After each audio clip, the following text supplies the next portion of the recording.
And I've been invited by James to introduce Michele Williams Gamaker today because we have a shared history. We've worked together before, and I've worked in film and new media programming before at ACME, the Australian Centre for Moving Image. So I'm really thrilled to have the opportunity to talk with Michele Williams Gamaker today. Her activism and practice is something that I'm really inspired by. So Michele is a moving image and performance artist based in London.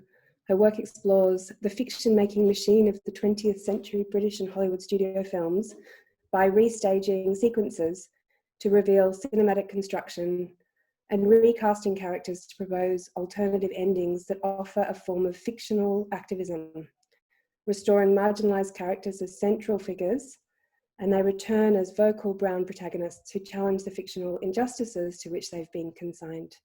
She recently completed Dissolution, a trilogy of films comprising House of Women, 2017, The Fruit is There to Be Eaten, 2018, The Eternal Return, 2019, in which characters from Powell and Pressburger's 1947 film Black Narcissus unravel as they become aware of their own screen and staged realities.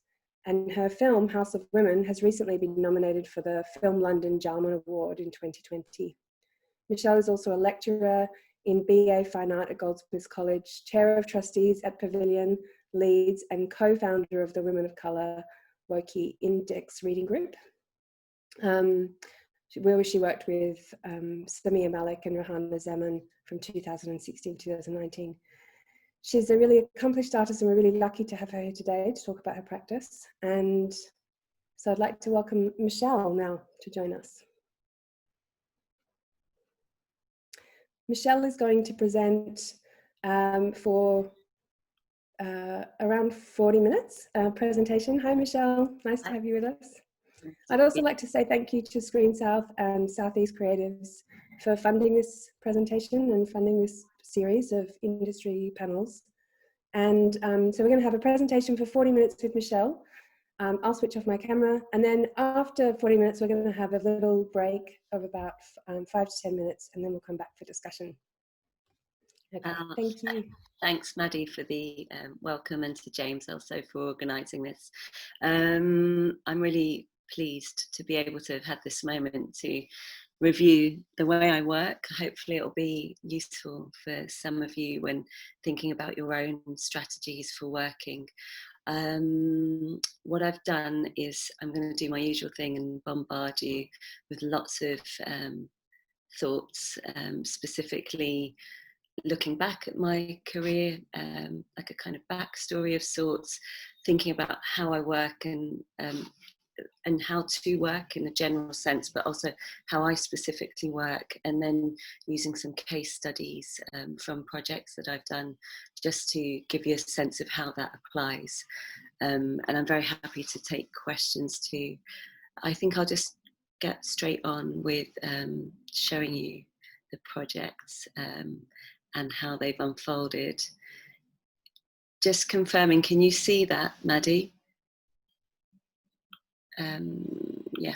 Yeah, I think you can see that. Perfect. Okay, so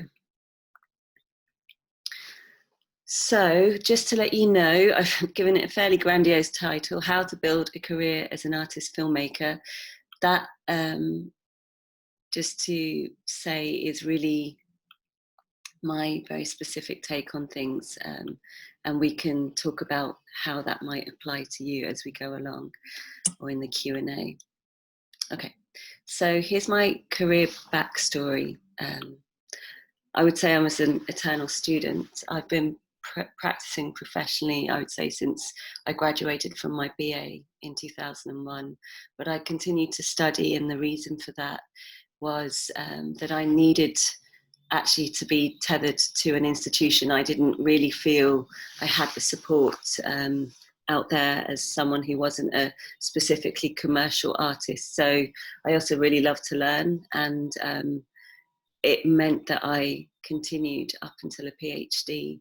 And the reason for doing a PhD was because I was not such a commercial artist, I actually knew that I probably need to have another way of earning a living, and that living was basically through teaching, which is something I'm still doing part-time. So ways in which I sustained myself over the past 20 years has included being an arts educator, working in galleries and museums, realising education projects for children and adults.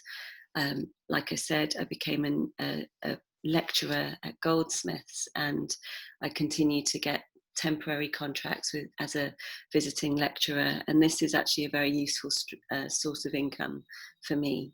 And I also, as my profile grows, I frequently am asked to present, not in a context like this, but also film screenings, workshops, and in my role as a kind of consultant, I work with institutions to shape programs and to think about access. And in my voluntary work, I am on boards of trustees, and the reason for that is I think that's good practice, and it's about shaping opportunities for other artists.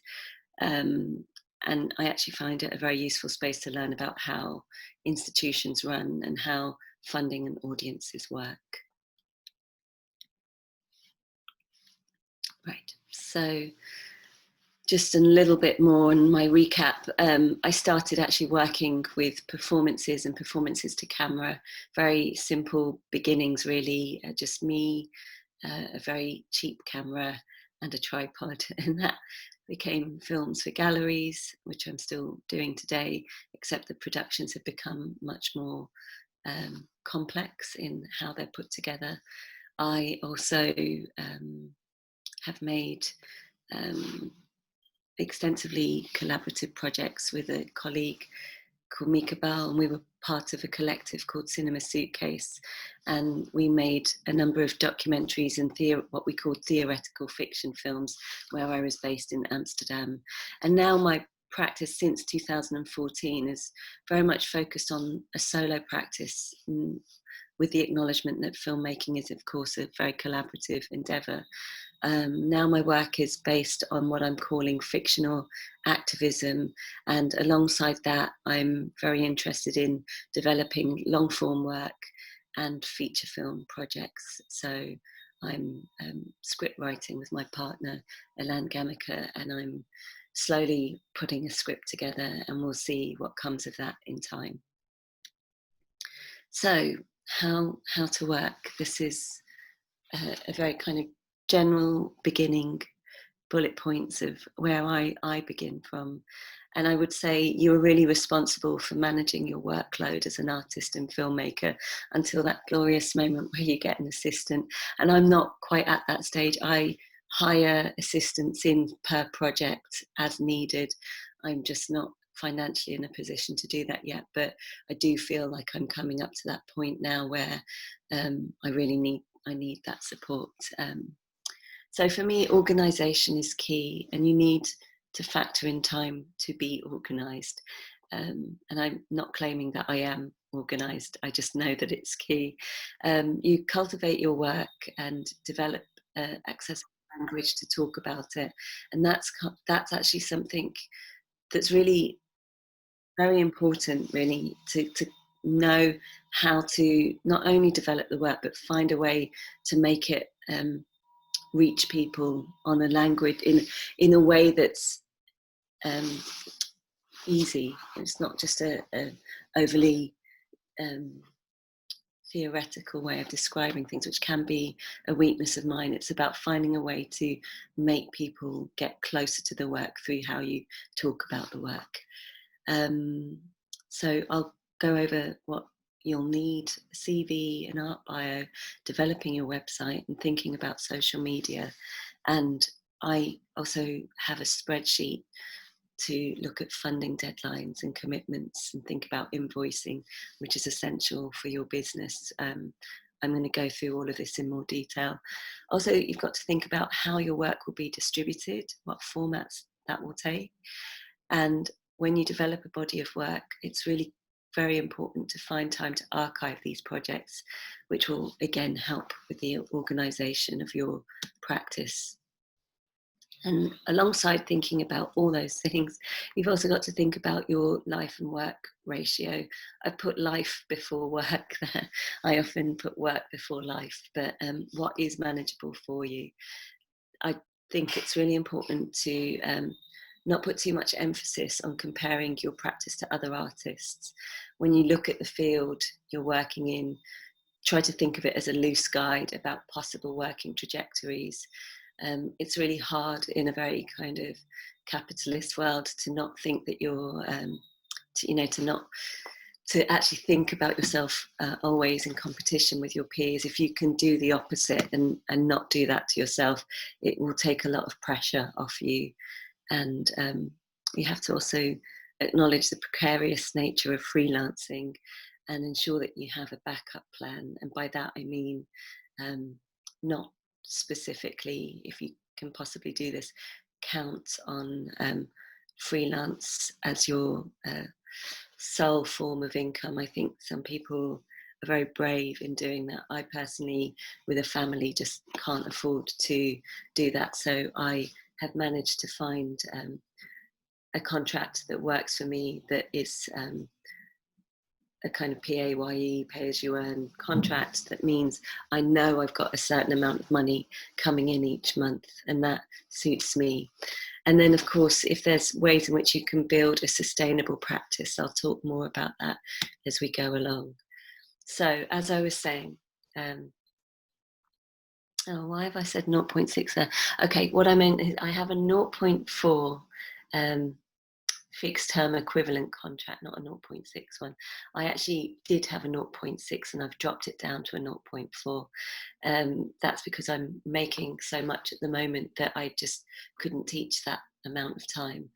And alongside my job at Goldsmiths as a lecturer, which is effectively my bread and butter, I top my income up, as I said, through screenings, workshops, visiting tutor gigs, talks like this, consultancy, and increasingly I'm asked to be on judging panels, which sometimes pays, sometimes doesn't, and that's a decision you take when you take on the work. I also every now and then get commissions, which can mean working to a brief or to a framework set by an institution or to a client. I don't tend to work with clients because I'm a fine artist, filmmaker that tends to respond more to the needs of a gallery or a museum. So recently I just did a short film for Royal Albert Memorial Museum in Exeter, and they gave me a brief and a very broad remit of telling an untold story, and with that I had a budget and I worked to that budget as best as I could, and I produced a film which is now, well, with lockdown of course not being shown to the public, but it is online, and if restrictions ease, it will be there for the public until March of next year. So sometimes not enough, but I make money through sales, selling editions in video and print, through photography and printmaking. And another form of income, a very crucial one, is fundraising to support my practice. And maybe it's best we talk about that in the Q&A. But basically, when you look at how I earn, it feels like more than a full-time job, and there are multiple income strands which sustain my creative practice, which I think some of you will probably feel familiar with as artist filmmakers. So I break that down into, when I think about how I work, into studio time, research and development, what I read, watch, write, visiting exhibitions, talking with artists. That all pours into this R&D of a project, and talking with actors, actually, I should add. Filmmaking, I'll break that down a little later. Good practice through developing networks, you could call that networking, but I find that slightly too crude a term. I think developing networks can be a very broad thing, and it can also include and should include supporting other artists' work, and alongside that, voluntary work for me through my work as a chair of trustee and through being a board member on another arts organisation, Matt's Gallery in London. So establishing what your studio and workspace will be. My idea of a studio has changed over the years. I used to have a really large studio. As times, well, once I had a daughter, it was harder to have a studio. So I worked from home for a while. For me, I have an expanded notion of the idea of a studio. So sometimes I'll rent a workspace for a specific project. I've shared a studio. I had a lovely studio recently at Raven Row with Woki Reading Group and DAM projects. And I also hire film studios. And so the money that I've been saving in not having a studio, I put into the hire of film studios to make my films. And I also have to think about when I need to put money into accessing editing equipment or hiring an editing studio and hiring camera equipment. So sometimes you have to kind of weigh off your need for a physical space with where you're putting your investment in your practice. And I would also say, thinking of what a studio is, I would say you're your own studio. If you've got a laptop, you've got a studio. If you work in a cafe, you have a studio. Invest in yourself. Personally, in 2015, I believe, I quit my studio to go to psychoanalysis. And that's something I continue to practice today. And just this weekend, I also got a personal trainer, and that's really an investment in my physical health, because I sit a long time at a laptop and I have terrible back pain. I have a young baby as well now, and I need to look after myself if I want to be healthy and work. So there are these kind of things that work for me, and a studio is not always the priority. However, in the new year, if certain bursary awards come through, I would love a studio, because there is also something glorious about having a space to think and make in. So, you know, just keep that idea of a place where you work fluid. Okay, so in terms of organisation, I said that you need to be quite organised. I would say there's lots of things to think about here: applications for fundraising, your CV, having an artist bio, a website, and social media. This is general content and general advice that you should be able to produce on request. So here's an example. Don't be terrified. I have an Excel sheet which I keep up to date, which will say things like, okay, I've applied for the Arts Council DYCP, I submitted it, the answer was no, not successful.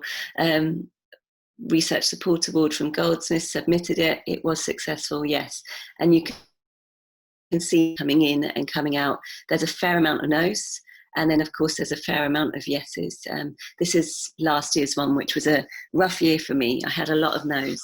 However, this year has been kinder, and it is very much like that. Things come and things go, and that's the precarity of the way we work. But I tend to use this document to keep tabs on who I need to chase up for invoices. I think I should really move to QuickBooks, which is an app you can get for tax, digital tax, which is probably the next step. But I'm always a little behind, but I get there. So my CV, I do your best to keep your CV up to date, and you'll probably need them in multiple formats. Having a one-page CV, a two-page CV, and a long CV is useful to have. This one's just one specifically on exhibitions, but I also have, of course, a CV for going for jobs, particularly in HE. Okay, sorry, I skipped ahead there. And for bios, your art bio is, it's again good to have multiple versions. I have an extended bio here, which is fairly long, a short one of 150 words, and then a kind of short bio of 50 words. And you'll need those for different funding applications.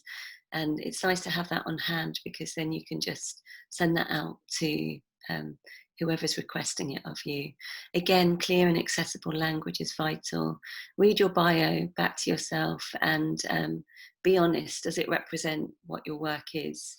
And it can really take time to craft a bio. So don't think it just comes in one sitting. This is these bios are the result of years, really, and sometimes you've got to start from scratch, because sometimes I know I clung on to an old bio for a very long time, and it needed significantly updating, and that's what I have done finally, and it seems to be working for me. So website development and maintenance of it. This is really hard. You often get people saying, "Oh yeah, I have a website, but it's in development," or it's under construction." And having a website is also a job in that it needs maintaining, and try to keep it simple. You know, just try to make sure you just have a few things, you know, like a drop down of different works, maybe a news page, and my index has an archive of older projects, films in development, different collaborative projects, different groups that I'm connected to, and then a simple bio and a contact form for people who wish to contact me. And yeah, social media, some people love it, some people can't bear it. I have a love-hate relationship with it.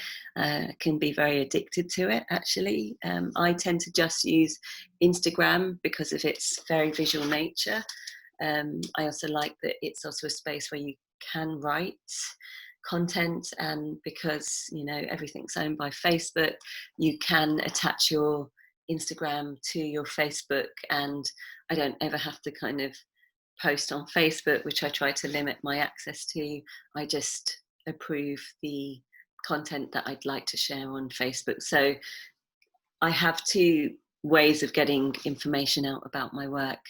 In this screen, in these screenshots, you'll see tiny little uploads of my projects, but I just wanted to say that personally for me, you should be consistent with how you use whatever your chosen platform is.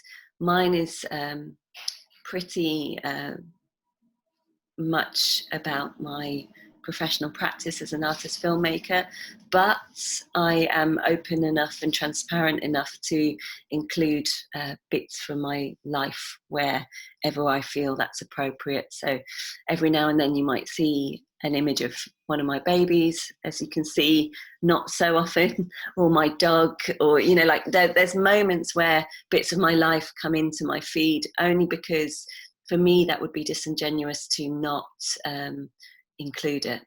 I am an artist, I'm a mother, I'm a lecturer, and all of those things feel okay for me to share.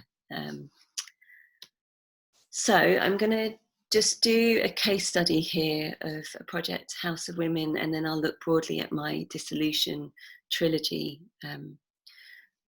My breakdown when I think about filmmaking is there are different strands. There's pre-production, which really is the development of the idea, it's the concept, what you research, writing a script, working with a producer is always important. If you don't find anyone, or you don't have the budget for that, and that's been my experience for years, actually, you become your own producer. But wherever possible, it's so good to work with someone who can take some of the burden of organisation away from you. Getting your budget together is essential. I should have really put budget and fundraising, but that's also something that your producer would be involved in. Assembling your crew, again, your producer would take most of that responsibility on, unless you've got cool people that you choose to work with over time, which I actually have, which is very important to me, to have long-term working relationships. And then casting, if you're working with actors, it's important to do all of that within pre-production. Production is the shoot itself, however long that may be. My shoots tend to be very tight because my budgets are still not where I need them to be. So I tend to do, for my short form films, 1 to 2 day shoots, but ideally you would have the budget to extend that, to give yourself more time in the making process. Post-production for me is all about editing, grading and sound mix. I tend to do an assemble edit myself, and then I pass it on to an editor. Grading I always outsource, and a sound mix I always outsource, and a sound mix also sometimes includes composition, having a composer come on board. And in terms of distribution, which is the afterlife of the project, where does the film project go? Does it make it to a gallery, to a film festival, or to cinema, or all of them? So I, in 2014, got very focused on Black Narcissus, which is a film that actually I remember from my teen years. It's a 1947 film by Michael Powell and Pressburger.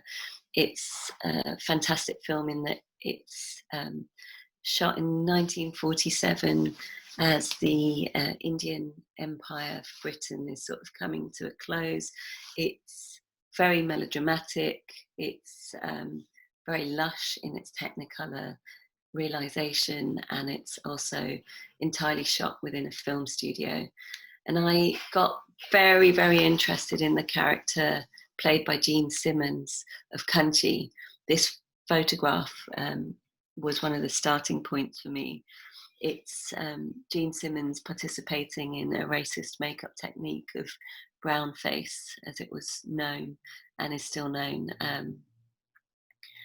I actually genuinely identified with her as a young teenager, knowing that she was a white actress, but also there was such a paucity of brown characters on television and in cinema at the time that I became quite obsessed with this character, and years later she's now resurfacing in the trilogy.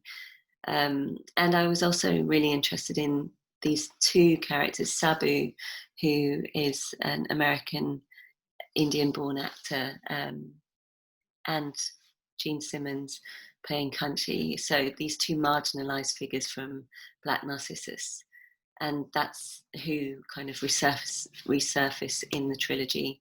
And again, my working process is looking at images and working out how to turn them into a project. Here is an image of an indigenous Kuna tribe in Panama, and working out this idea of the kind of violence of photography and ethnographic photography, and the casting process of singling somebody out.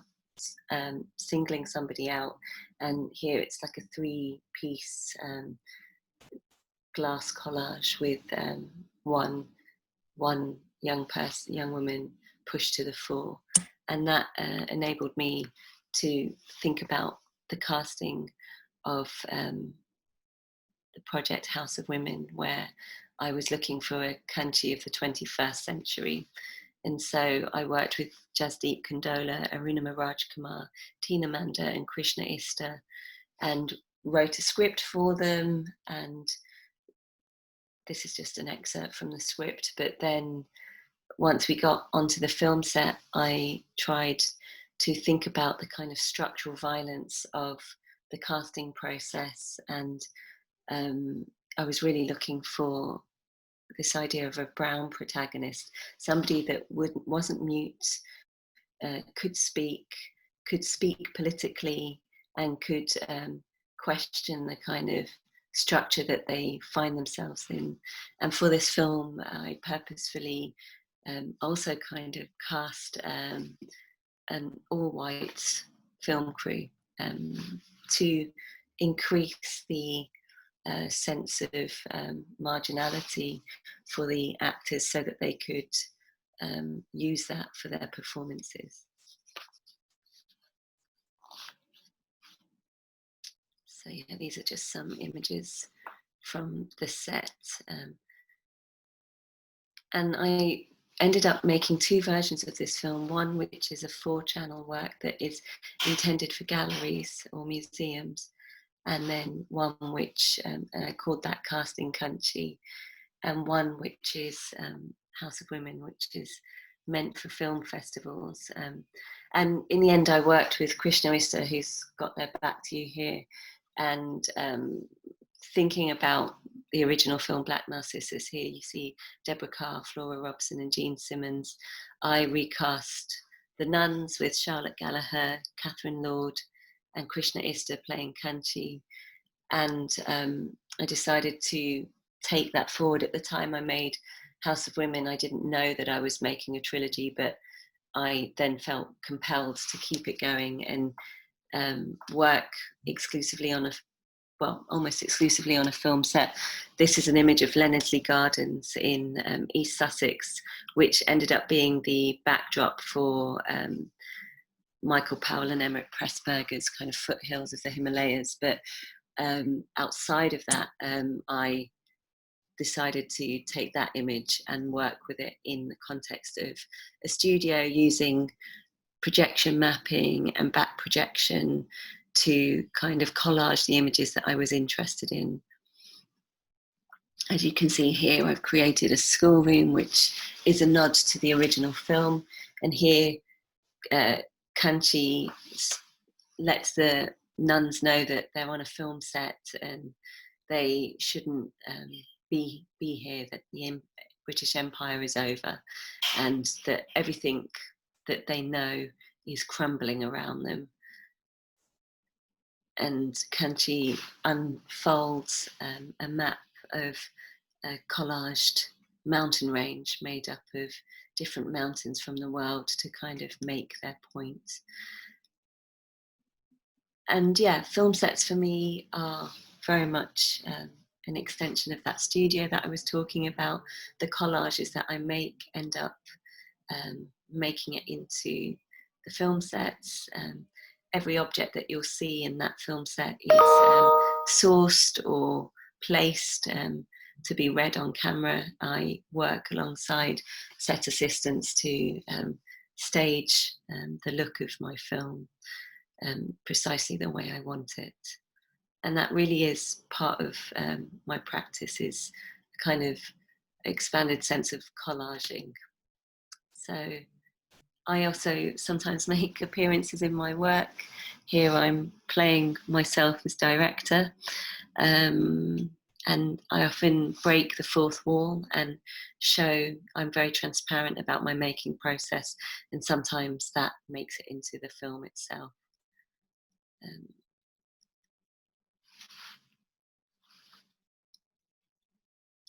And in the final part, I'm just going to focus on how you distribute your work. I'm going to say that it's really always good to have a clear sense of where you plan to show the film. Are you making a single channel or a multi-channel work? Knowing this will determine how you shoot and it will also affect how you edit. So knowing your shoot ratio, if you're making a multi-channel work, you're going to have more content to work with, and also shooting content that's not all dialogue based, so that you've got plenty of cutaways, so that if you've got a screen that's got dialogue on one side, you've got another side that's quiet and just focusing on objects or details connected to whoever's speaking. So when I made the Dissolution trilogy, I realised that it was really headed for a gallery, and I still have a long-term plan to create an expanded show with all the films as multiple channels. That's quite a complicated thing because it requires a very specific space that can also have all the kind of projectors and television screens that I need.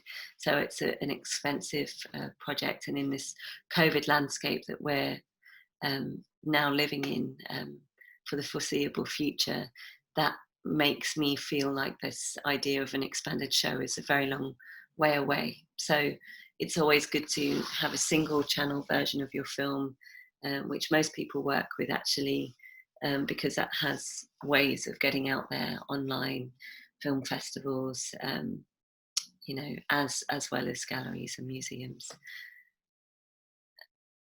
So yeah, this is the last, just a few images from the last in the trilogy, The Eternal Return.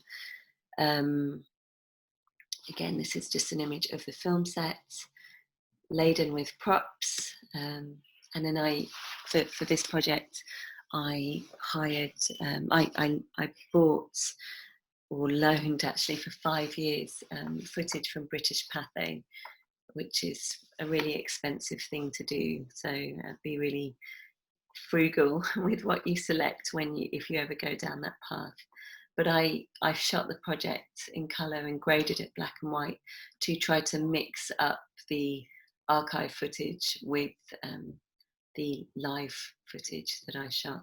And this became a solo show last year at Tintype in London, in North London, creating a specific seating arrangement and colour and textiles, and the work projected on a 1950s blackboard, and also collecting a kind of vitrine full of Sabu movie paraphernalia. And so, yeah, coming closer to wrapping up on this presentation, another little case study. I haven't gone into too much detail here, but happy to discuss it in the Q&A. I'm just in the middle of a project called the Bang Straws, and very, very grateful that I managed to shoot this ahead of our current lockdown. And this project has been funded by the Stuart Croft Moving Image Award, Goldsmiths Research Award, and Jupiter Woods. And in total, I'm just adding this up, to date, I've got about 10,000 that I've raised just for the production alone. And I'm still in the process of fundraising for the post-production and working through the budget on that, but I don't foresee that being more than 5,000 to be, yeah. So this is a project of about £15,000. I'd say that House of Women in the end came in at about £8,000. And the reason for it being that is both projects are shot on 16mm, and 16mm will really hike up the cost of your production. And these are still relatively low budgets, and I feel like I am someone that can kind of really work budgets, and yeah, and still pay people, which is part of being a good practitioner. So that's just to give you a quick recap on fundraising. And fundraising is a kind of never-ending thing, because invariably you often do go over your budget, and you still need to keep topping that up. So I wrote a script this summer, and that script was really a long time coming. It took a while to coalesce in my head, but the script writing process itself happened within a month. I'd sort of tightened it up. And then this is just a few images from the set. I'm not going to really explain the project, just showing you images here. I got to work with live locusts, working with an animal biologist from Leicester. This was huge. So I had locusts crawling over the diorama that I'd built, and also over my very brave actor and performer, De Hong Wang. And now I'm just going to show you how, you know, that's the production, and this is just some footage, just a still from the 16mm film. I shot this in colour film and black and white. And here's another image from the film footage.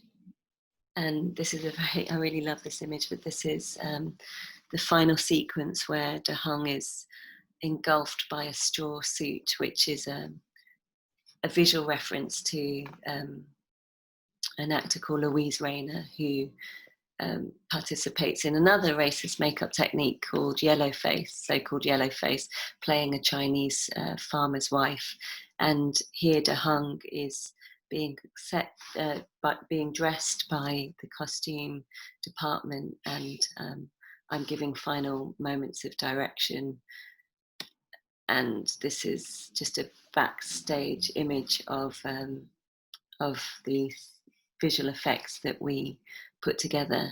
And this is an image of De Hong from the footage. So where that project is at the moment is that I've managed to get the film processed and digitally scanned, but I have not had, and I've managed to pay all my staff for the shoot, but I have not had a moment to sync the sound or really spend time sitting with the footage, other than to kind of quickly look at it and know that I'm pleased with the footage that I've got.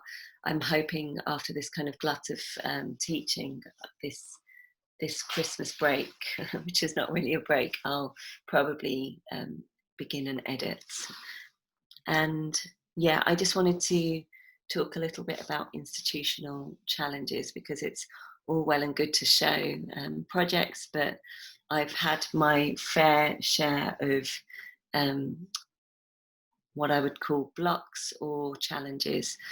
And yeah, I think it was in 2017, I had a fairly public falling out with Film London, which, yeah, there's a kind of slightly happier, there's a slightly happier ending to this story, but at the time it didn't feel so happy. I'd done a lot of, this is me mouthing off on Instagram, which I don't always recommend doing, but I just felt I had to talk about it, and maybe that's a little nod to the activism that I do. I do really try to defend the rights of artists and creatives as best I can, through being as transparent as I can about how I make or how I get funded. But I made a post called a cautionary tale for artists, and this was a post to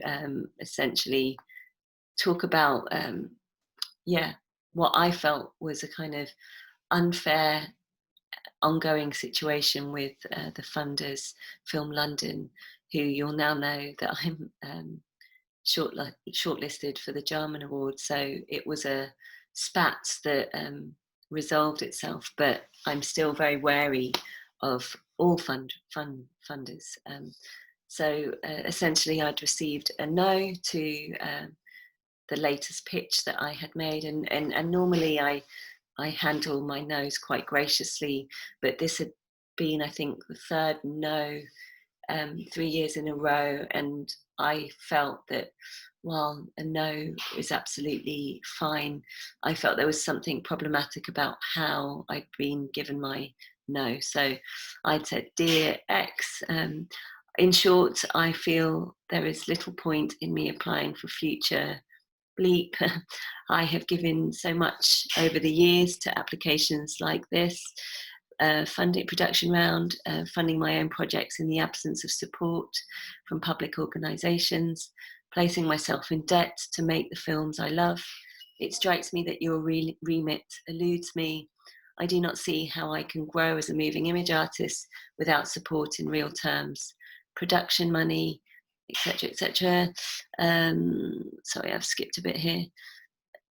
To make the bang straws now was paramount, and if we take the exhibition out of the equation, after several shortlistings, I have now reached the conclusion that the work I wish to make does not fit, and I now need to focus my energy elsewhere. I am unsure what can be worked through in future conversations, as I feel each year I have come to you with projects that show the scope and scale of my vision. Despite the value of the bleep scheme, I do not need further mentoring and remain somewhat perplexed by your agenda. This email is not bitter or resentful. However, my frustration with the limited funds for artists in moving image is real. I have little energy to feign good cheer. Michele. And this came from, I guess, not only another no, but a kind of no that was like, you're doing great, we'd love to help you if we can, but what I needed at that moment to make the bang straws, which you can see I have now subsequently funded, was I needed funding. I didn't need mentoring at that point. And that's a really good thing to know, is like, when do you need support through mentoring and when do you actually need money, basically, to put it crudely. So the kind of slight rainbow at the end of this tale of woe is that I have been shortlisted for the Jarman Award. Something about that makes me feel like there's a little bit of a S&M relationship between artists, filmmakers and funders, in that you have to go through several no's before you're allowed to be admitted into the shortlist. I find that really problematic. I'm also aware of the kind of performativity of such programs. I'll be really frank with you. To be selected is a great honor, but if you watch my interview, which is very much me speaking about my project, you have to kind of really participate in being grateful for the shortlist. And I understand that that's part and parcel of this system that we're in, but I take it all with a pinch of salt. But to be with Hannah and Rosie and Jen and Larissa, Project Artworks, and Andrea Luca Zimmerman is a huge honour. That goes without saying. And what also goes without saying is such shortlists absolutely do help with your profile and help with potential for exhibiting the work in future, and even potentially with fundraising. So I understand the give and take of this process, and I'm holding my hands up here and saying that I'm an active participant in that process, but I don't always like it. So yeah, finally, this is to say how to juggle your practice. This is something for us to talk about with other commitments. Here I say my professional and family commitments. So mental health and well-being is really key. I've gone back to the points I made at the beginning of this presentation. It's really important that you don't put too much emphasis on comparing yourself to other artists. I know that that seems like something that you have to do, but it's really, it can cause unnecessary pressure. So if you can look at the field you're working in more as this loose guide of as possible working trajectories, you know, ways in which you could work. So you don't have to be in competition with your peers, even though institutions will put you in competition with your peers, such as the Jarman Award. Often, yeah, this outlook really just can feel really unhealthy. I'm going to add an acknowledgement of my own workaholism. So I've been really working very hard to think about more sustainable practice, and that means reducing what I'd mentioned in my protest to Film London, stop dipping into my own pockets to fund my practice, and making sure that I have fundraising that funds my films, and that's getting better for me. But and yes, I personally have started to invest in myself over the past few years. I go to therapy. I think therapy is a very important thing to do. It makes you really self-reflexive. It makes you understand yourself as a creative practitioner. It makes you understand the unconscious links in your work. It's not for everybody, and but I personally find it very useful. And I should also add, I do low-cost therapy because of my earnings. My therapist is very understanding and gives me a very reasonable rate. So again, it's not something unobtainable. And then networks that sustain me. I feel very grateful that I have many peers who are artist peers who are my allies. They're people that I can rely on to read an application, listen to a project in development. They might also be potential collaborators.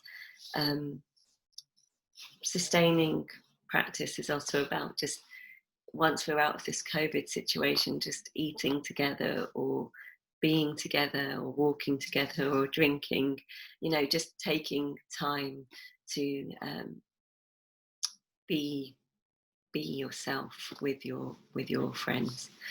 And my physical practice, I'm thinking much more about this as I get more stiff with sitting at a laptop. Whatever exercise works for you, it's very important that you do it. I've just invested in a personal trainer because I really need somebody to hold me accountable, because unfortunately through my workaholism and through my commitments to being a mum, I tend to always privilege other things than myself, and I've got to carve out as best I can some time for myself, and having a trainer is actually one way in which I can be accountable to that, because she sets me homework and basic things like walking, thinking, taking notes, and having a sketchbook is really, really important. I'm going to stop sharing the screen now and come back. I'm back. I hope I've gone over time terribly. I'm really sorry. No, it was a fantastic presentation. So rich. I feel like I've learned so much. Thank you so much for the generosity. I loved the spreadsheet and your approach, your very calm sounding approach to organization.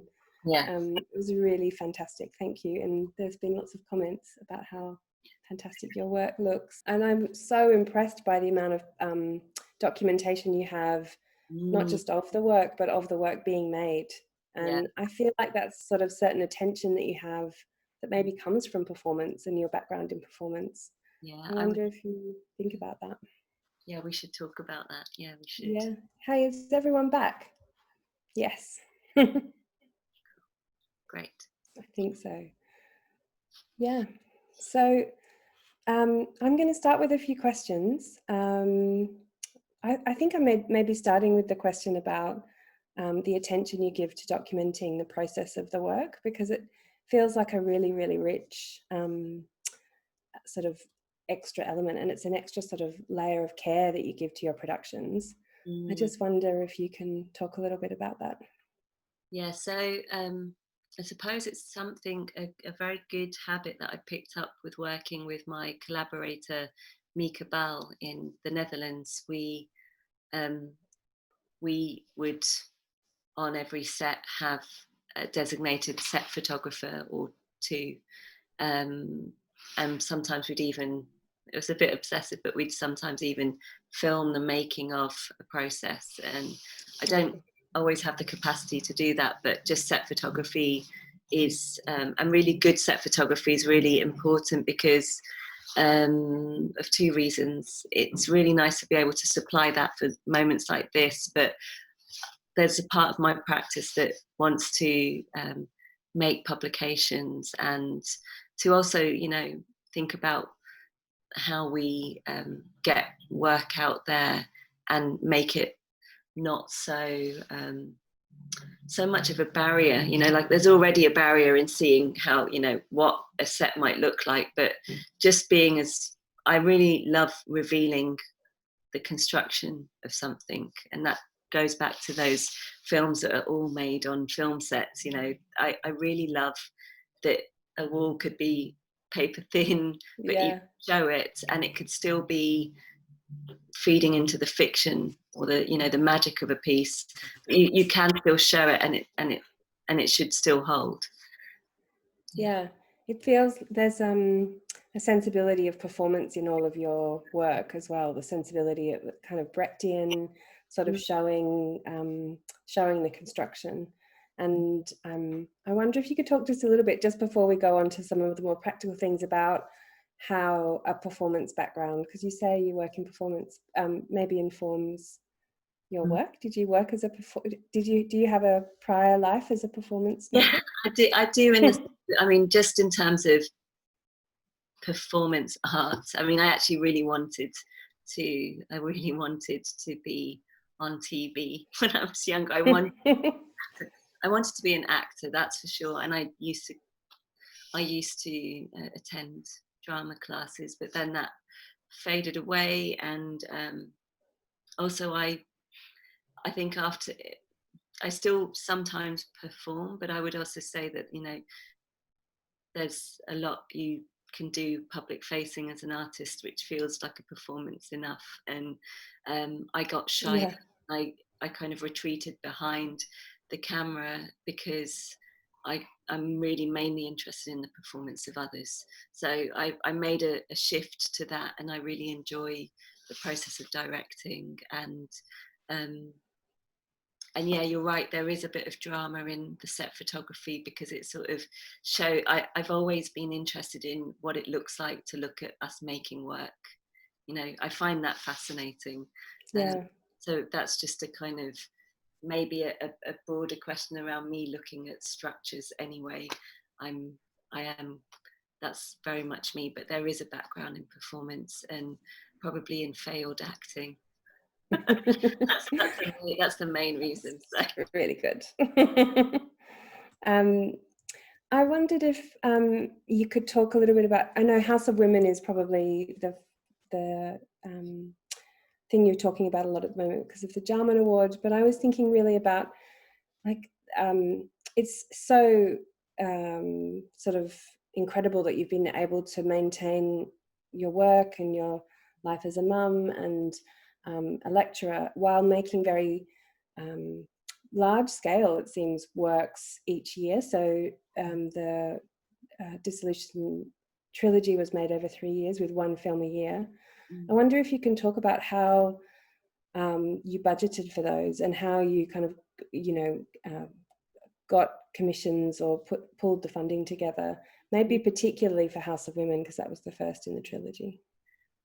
Yeah, maybe I'd say I'll do House of Women and a bit on the Bang Straws, because that's a few years later. Yeah. I moved back from Amsterdam in 2014, and by the end of 2004, that was in February when I moved back to London, and when by the end of that year, I managed to get a new film crew together, because I'd been working mainly in Amsterdam. I had my team of people. This was me starting to kind of commit to my solo practice again after years of collaborating. And in truth, there was no money from anybody for that project. Oh, wow. Because I think there was a little bit left over from some funds that I had from the Netherlands. So there was a few thousand, but there was no support from the UK, because in a way it's a very fickle space. Once you leave, you're gone. Yeah. And even if I had built up some kind of reputation ahead of leaving for the Netherlands, it had, you know, gone. And I had to really go back into that networking space, and you know, it was exhausting, and so I self-invested some money to kind of top up the little bit of money I had from the Netherlands fund, from the Mondrian funds. So it's between the Mondrian funds and I think I got a tiny pot from Goldsmith's research support, which is very handy being a lecturer. Those were the days where you could ask for money from higher education sectors, but that's dwindling at the moment.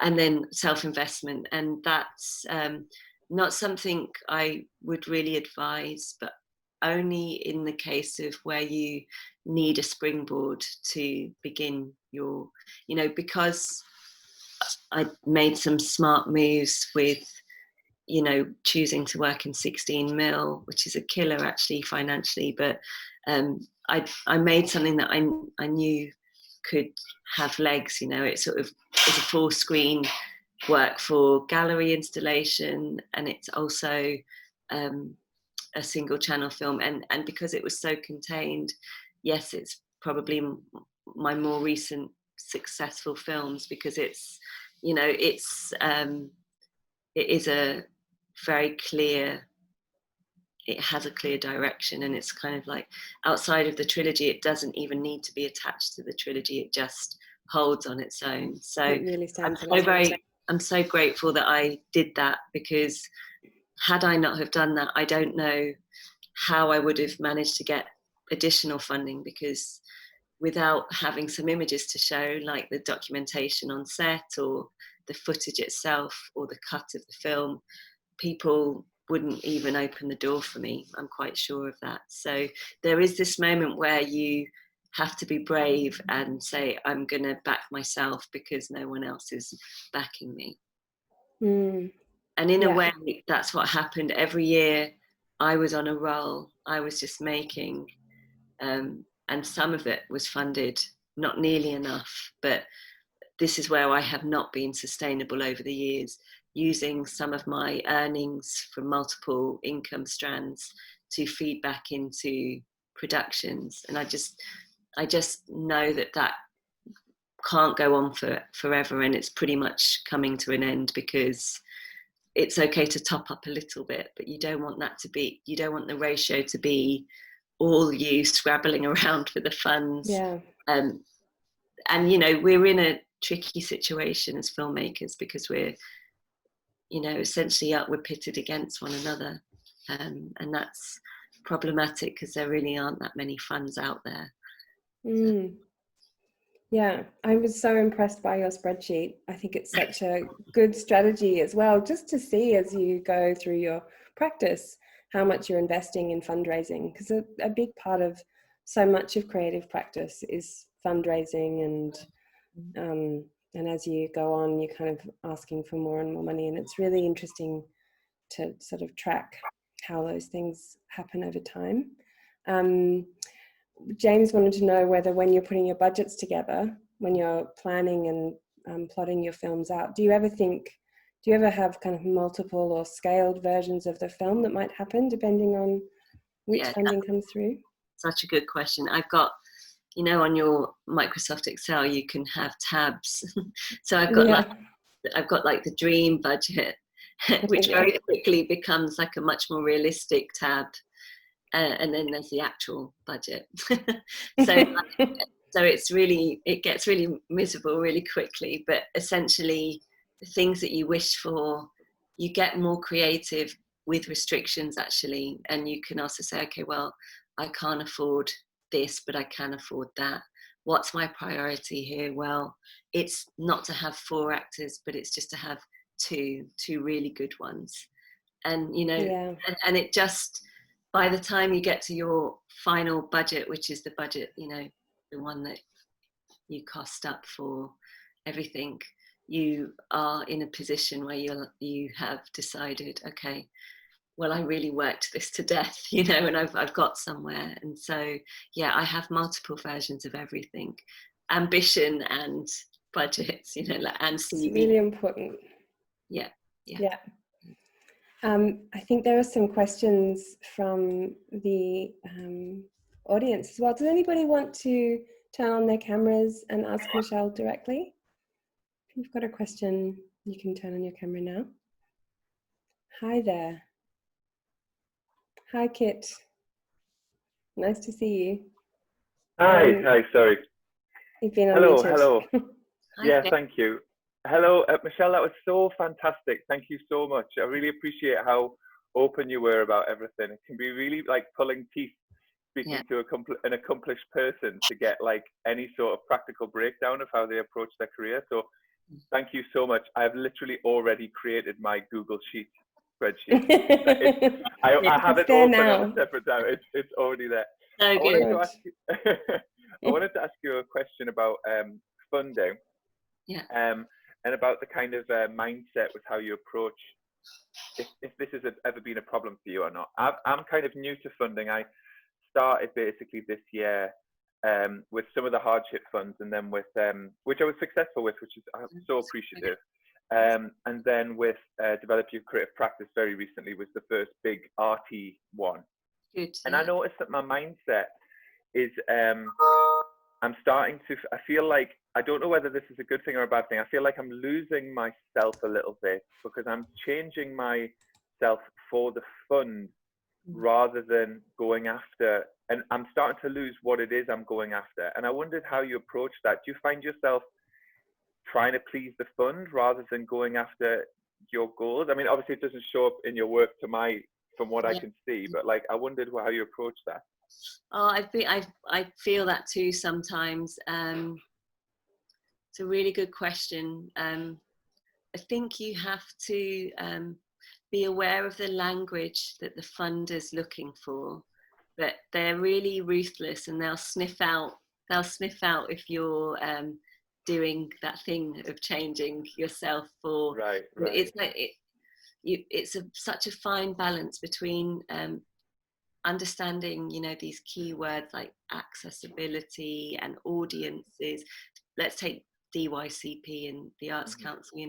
They've got a very specific, I'm very grateful to them actually. They make a really clear step-by-step breakdown, don't they, of what you need, how you need to say it and what you need to say. And if you don't tick to the letter what they're looking for, you can be sure you probably won't be successful. So in a way, they're offering you, they've been better of late in being more transparent about their breakdown of what they're looking for from you.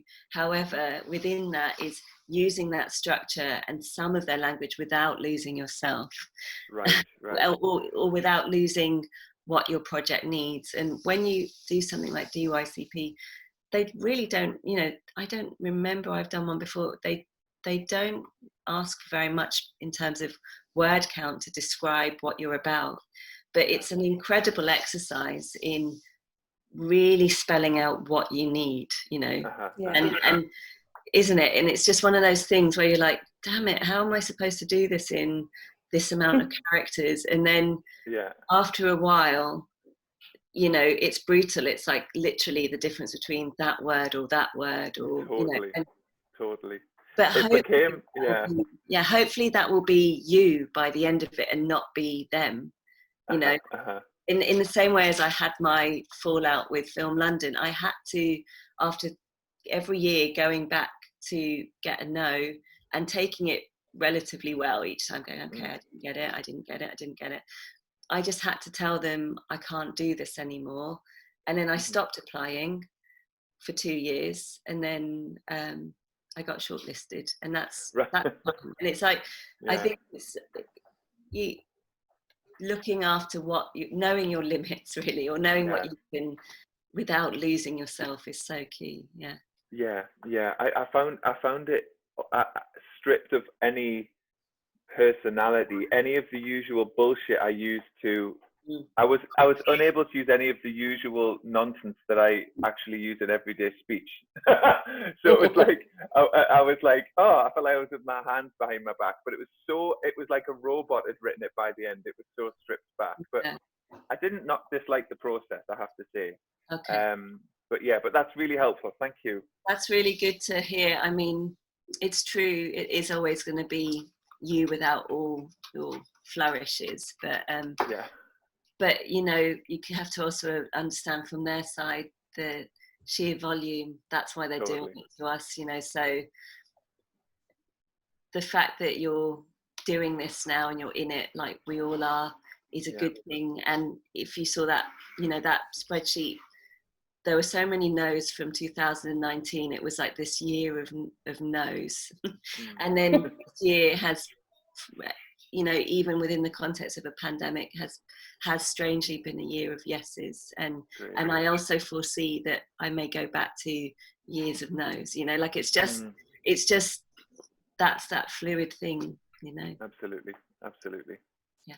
I'm so pleased you mentioned the Film London encounter, because I think not only was it really important to say to them really clearly what you need as an artist, but also it's really, you said it with such grace, like it's really good to transparently say this is how an artist can actually have agency and speak back to these funders, because they are also, you're the constituents of that funding, you know, they're supposed to be helping you. And so I think it probably helps them to know what doesn't work.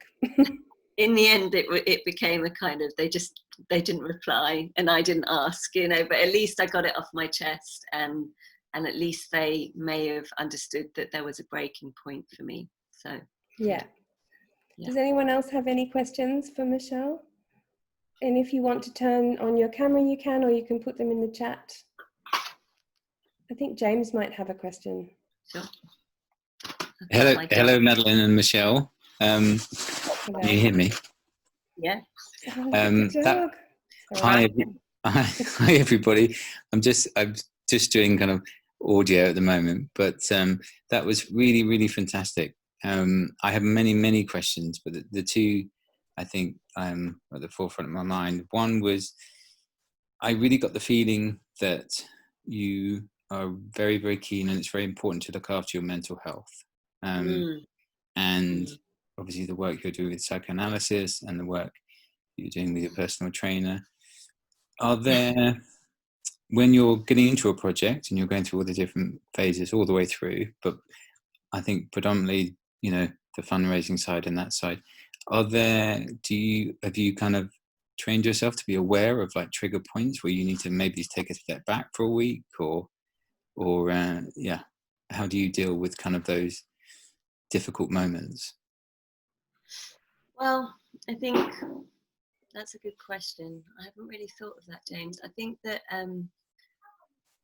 that there's like a practice that I'm trying to be a bit more aware in a holistic level around being a maker, that I think you'll all, having seen my presentation, realise I work really hard, and I've got my own issues around my own workaholism, and with that in mind, I'm also aware that there are just some weeks that I'm physically not capable of doing something, and actually I haven't told you all that, you know, sometimes I can't just, you know, I always bizarrely can meet a deadline, but I can't always meet that deadline comfortably. So what I might do is just build it up until the deadline is really looming, and then I've got the impetus to finish it, which is again not the best way of doing things. But there is a kind of training through, you know, a therapeutic practice or a mindful practice, which is useful to have. And when I'm on set as a director, I really work hard to ensure that the crew around me are good people, you know, people who aren't interested in a stressy environment, because it's already a big job that we're working for 12 hours at a time, and it's very physically demanding. So I tend to know that I've come away from my set without being an asshole, without causing distress, you know, that people have been fed well and that they're paid. And like, they're just things that actually I didn't have when I was starting. Like, I think, you know, to be acknowledged, I'm a woman of colour, and I have felt certain barriers in my making process, and most of what you see initially is my own energy really pulling it together, because it was genuinely in the absence of support. And then of course where I have received support, that's been necessary and vital. But yeah, I've had to kind of also acknowledge when I can't do things. I don't know if that answers things, James, but it does. It absolutely does. And I've got just one more question. It was about the distribution of your work. I just wondered, for example, do you work with Lux? What partners do you work with, and have the relationships with those partners improved over the years? And yes, it'd be great to hear about that. Good question. So I'm still fairly independent. For the past 2 years, I had a gallery actually, which actually meant that I couldn't be part of Lux, because I really love Lux very much, and all the work that they do. And I think my gallery sadly just closed this year, but the gallery wasn't specifically about the distribution of work. So I still felt like I was dealing with my own distributions. You know, now I'm working with a producer for the Bang Straws, and I think Keela Gill will be putting together a distribution plan for which festivals we might target. And however, the gallery was a useful place to be able to say it was me with this gallery, you know, and it helped me to kind of back myself up institutionally. But I in my independent mode as artist, I tended to just reach out to specific curators, programmers, festivals, and apply in the standard way as well. And some of those were yeses and some of those were no's. So distribution now, yeah, I'm trying to work with producers to help me support that. But I'd love to continue a conversation with Lux, because they're one of our go-to spaces in the UK. So yeah, I wanted to say that I really loved your focus on, just going back to James's previous question about the focus on mental health and the focus on personal training. I've been doing the same thing this year. I have the luxury of a PhD scholarship this year, so it's given me a bit more space to do that, which has been nice. But yeah, I think it would be great. So Kit's got a question about who your favourite artist or artwork is. mm-hmm. So it'd be great to hear from you about that. It's so hard to answer that one, Kit. Just I've got really eclectic connections to artists. Some of them are not specifically moving image artists. They're, you know, artists from Brazil like Leisure Clark, or Paul Tech from, oh yeah, that's good that you like that. Tech, who's an American artist who worked in Europe. I mean, I'm really interested in directors, to be honest, and they really inform my current making. So a lot Which of directors? Yeah, so they're still really quite old school ones from the 30s and 40s, like, but outside of that, yeah, it's hard to come back on that. It's just, I just like so many, but Celine Sciamma at the moment is who made Girlhood and Tomboy and what else? Portrait of a Lady on Fire. Is very important to me at the moment, and Rin Jung Ho from South Korea is really important to me, and I'm looking a lot at sci-fi films, and yeah, thinking about authors that are playing with form, you know, so between like something from this kind of like Technicolor dreamland of the 30s and 40s and all its complications to kind of these modern directors. I'm sort of anything goes, basically. That's so great. I think we've got somebody else joining us. I have a question as well, just about on similar topic. I always love to ask people what they're reading at the moment. Good question. What am I reading? Yeah. It's over there. It's Yeah, it's over there. It's The Water Dancer by Ta-Nehisi Coates. I don't know if you know. Oh, wow. Yeah. But I say reading because Don't get much time. I had to even double check the title. I'm reading it like snippets at a time with massive gaps. But I'm doing that, and I'm also listening to. I've got a Scribd subscription, so I've been listening to different things when I walk my dog. So anything from randomly at the minute, I'm listening to Hilary Mantel's Wolf Hall because I'm quite interested in a kind of epic novel that kind of spans like a dynasty of, you know, like I'm interested in thinking about that form of writing. Not that I have it in me, but I'm just interested in watching a character develop over time. So another example would be Pat Barker's Regeneration, which is a really interesting book around Secret Sassoon and Wilfred Owen in conversation, but it's essentially, to me, fictional activism in that she's taking to known individuals and speculating on a history or on their futures or on their conversation. So I'm looking at things like that, and also an amazing book by Claudia Rankin called Citizen, which is their lyric poems, just really short, short texts, and I can handle that because I can just do a bit, and I can even have it on my headphones when I'm walking as well.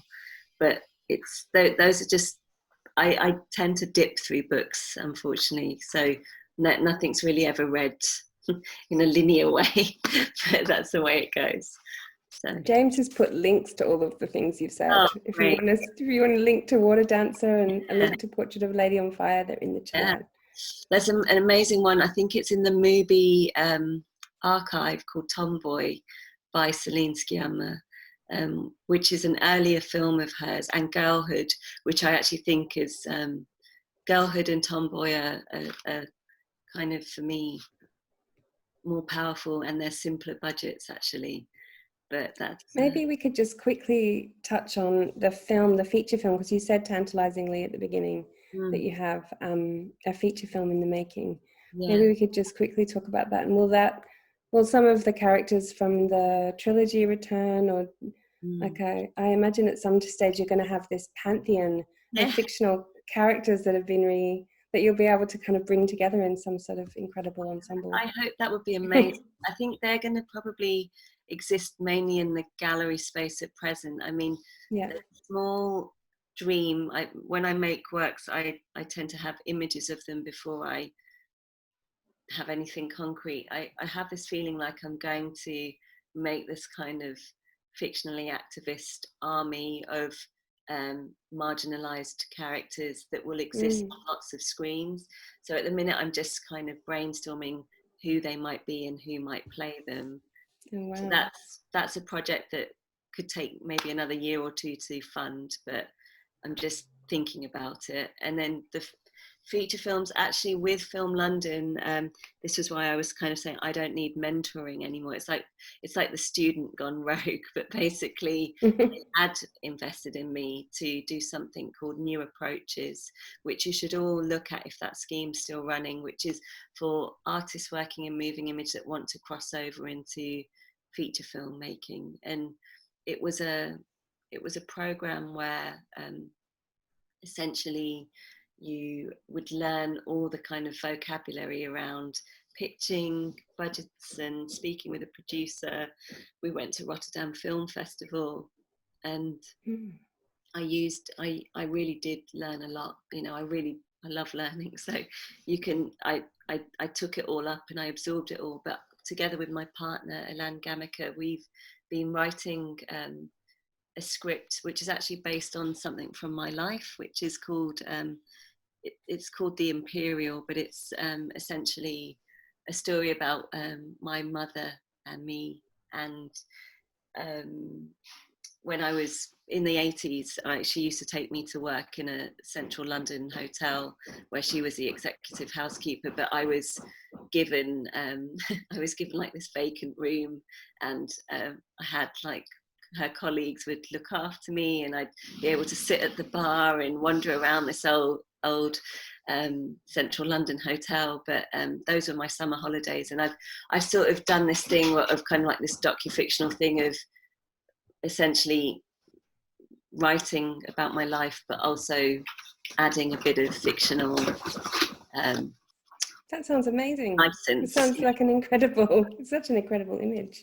Yeah, it's yeah, that would be me probably looking for a performer to play me, you know, but working with that idea. Yeah. And also for me, a very important political point of brown protagonists, and trying to kind of give another take on South Asian experience, particularly from a period context of the 80s. You know, it was a really interesting moment, you know, that time. And was the hotel called the Imperial? It wasn't. It was called the Moston Hotel in Marble Arch, but the Imperial is a kind of nod to the fact that all the workers were, of course, from former colonies, or the Commonwealth, as it's called, and they were part of the service industry and were really a large family, as it were. And I guess I learned a lot about power dynamics and hierarchies at a very young age, and watched my mum really in a position of power, but also very much beholden to the service industry. So it was interesting. It sounds incredible. Oh, and good luck with it. And also, I think everyone would probably love to wish you luck for tomorrow, because Michele finds out about the Jarman Award tomorrow. So if you're around at 5 o'clock tomorrow, there's just on the Film London website, there's that it will be announced at 5 o'clock. Everyone here will be clicking and refreshing. Thank you. And yeah, thank you so much for this generous presentation. It's been really fantastic. I've learned so much. Yeah, thank you so much. This has been really rich and very generous. Oh, thanks, so Maddie. Thanks you. James. Nice to see you. Thank you so much. Okay. So brilliant. Thanks, everyone. Bye-bye.